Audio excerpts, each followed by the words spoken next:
Shalom semua, pada kesempatan kali ini saya akan membawakan sharing firman yang saya ambil dari Kejadian 2 ayat 1-25. Demikianlah diselesaikan langit dan bumi dan segala isinya. Ketika Allah pada hari ketujuh telah menyelesaikan pekerjaan yang dibuatnya itu, berhentilah ia pada hari ketujuh dari segala pekerjaan yang telah dibuatnya itu. Lalu Allah memberkati hari ketujuh itu dan menguduskannya, karena pada hari itulah ia berhenti dari segala pekerjaan penciptaan yang telah dibuatnya itu. Demikianlah riwayat langit dan bumi pada waktu diciptakan. Ketika Tuhan Allah menjadikan bumi dan langit, belum ada semak apapun di bumi, belum timbul tumbuh-tumbuhan apapun di padang, sebab Tuhan Allah belum menurunkan hujan ke bumi, dan belum ada orang untuk mengusahakan tanah itu. Tetapi ada kabut naik ke atas dari bumi dan membasahi seluruh permukaan bumi itu. Ketika itulah Tuhan Allah membentuk manusia itu dari debu tanah dan menghembuskan nafas hidup ke dalam hidungnya. Demikianlah manusia itu menjadi makhluk yang hidup. Selanjutnya Tuhan Allah membuat taman di Eden di sebelah timur. Disitulah ditempatkannya manusia yang dibentuknya itu. Lalu Tuhan Allah menumbuhkan berbagai-bagai pohon dari bumi, yang menarik dan yang baik untuk dimakan buahnya, dan pohon kehidupan di tengah-tengah taman itu, serta pohon pengetahuan tentang yang baik dan yang jahat. Ada suatu sungai mengalir dari Eden untuk membasahi taman itu, dan dari situ sungai itu terbagi menjadi 4 cabang. Yang pertama namanya Pisah, yakni yang mengalir mengelilingi seluruh tanah Hawilah, tempat emas ada. Dan emas dari negeri itu baik. Di sana ada damar bedola dan batu krisopras. Nama sungai yang kedua ialah Gihon, yakni yang mengalir mengelilingi seluruh tanah Kush. Nama sungai yang ketiga ialah Tigris, yakni yang mengalir di sebelah timur Asyur. Dan sungai yang keempat ialah Efrat. Tuhan Allah mengambil manusia itu dan menempatkannya dalam Taman Eden untuk mengusahakan dan memelihara taman itu. Lalu Tuhan Allah memberi perintah ini kepada manusia. Semua pohon dalam taman ini boleh kau makan buahnya dengan bebas. Tetapi pohon pengetahuan tentang yang baik dan yang jahat itu, janganlah kau makan buahnya, sebab pada hari engkau memakannya, pastilah engkau mati. Tuhan Allah berfirman, Tidak baik kalau manusia itu seorang diri saja. Aku akan menjadikan penolong baginya yang sepadan dengan dia. Lalu Tuhan Allah membentuk dari tanah segala binatang hutan dan segala burung di udara. Dibawanyalah semuanya kepada manusia itu untuk melihat bagaimana ia menamainya. Dan seperti nama yang diberikan manusia itu kepada tiap-tiap makhluk yang hidup, demikianlah nanti nama makhluk itu. Manusia itu memberi nama kepada segala ternak, kepada burung-burung di udara, dan kepada segala binatang hutan. Tetapi baginya sendiri, ia tidak menjumpai penolong yang sepadan dengan dia. Lalu Tuhan Allah membuat manusia itu tidur nyenyak.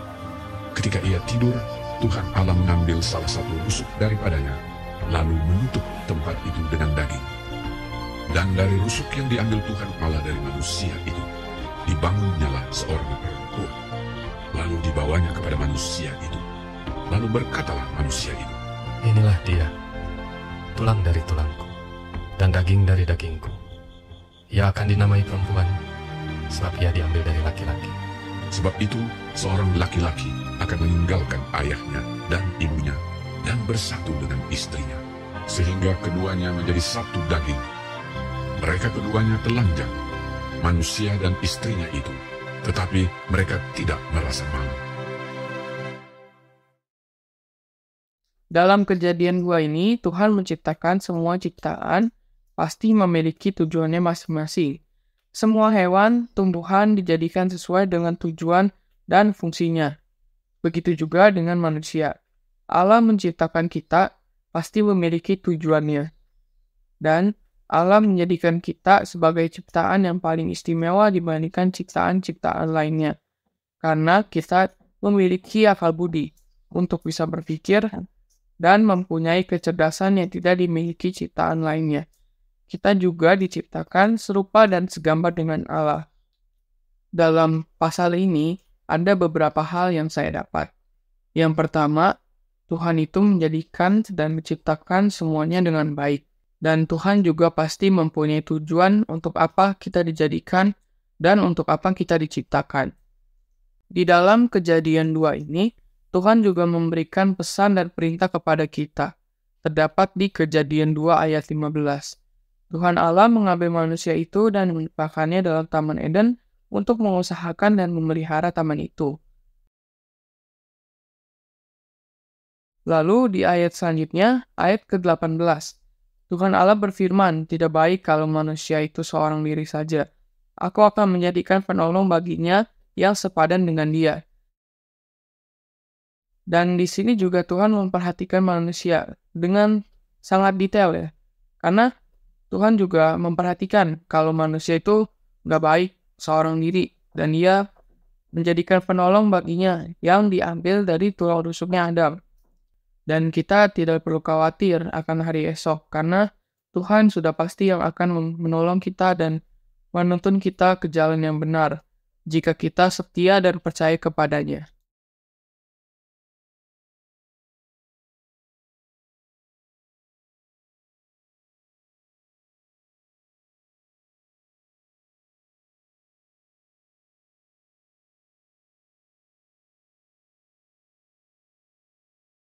Berapa banyak dari saudara yang sudah mengundang Tuhan Yesus masuk di dalam hati saudara? Bisa angkat tangan, 3, 2, 1. Yes, saudara adalah terang dan garam dunia.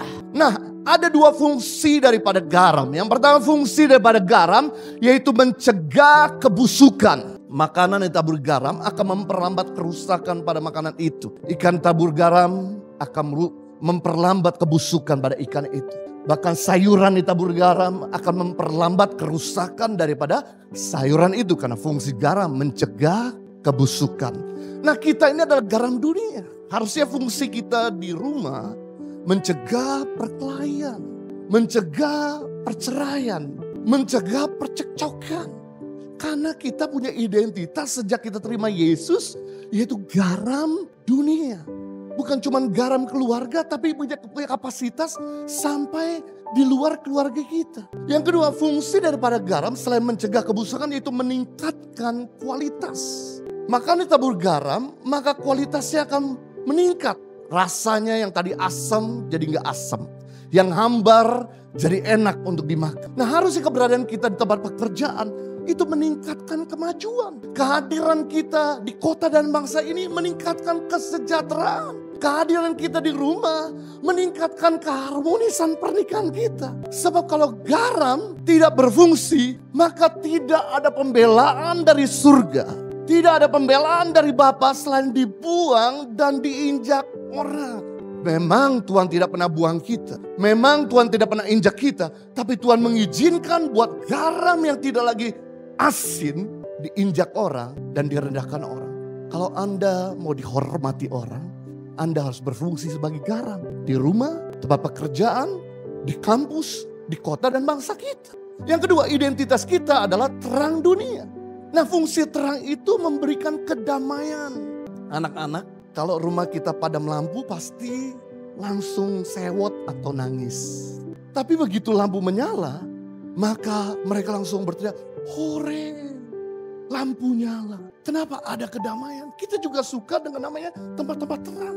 Kita gak suka dengan tempat-tempat gelap. Kalau di gereja digelapin dan lampunya diterangin di depan supaya kita bisa fokus. Paling tidak masih ada lampu, bukan gelap total. Jadi saudara jangan sampai salah, ini gereja kenapa gelap-gelap banget sih? Supaya mengarahkan saudara bisa fokus ke depan dan menyembah Tuhan. Nah, fungsi daripada terang memberi damai harus ya kehadiran kita. Di rumah, tempat pekerjaan, di kota dan bangsa kita. Memberikan kedamaian karena kita adalah anak Tuhan. Bedanya anak Tuhan dan bukan anak Tuhan selalu membawa damai. Sedangkan anak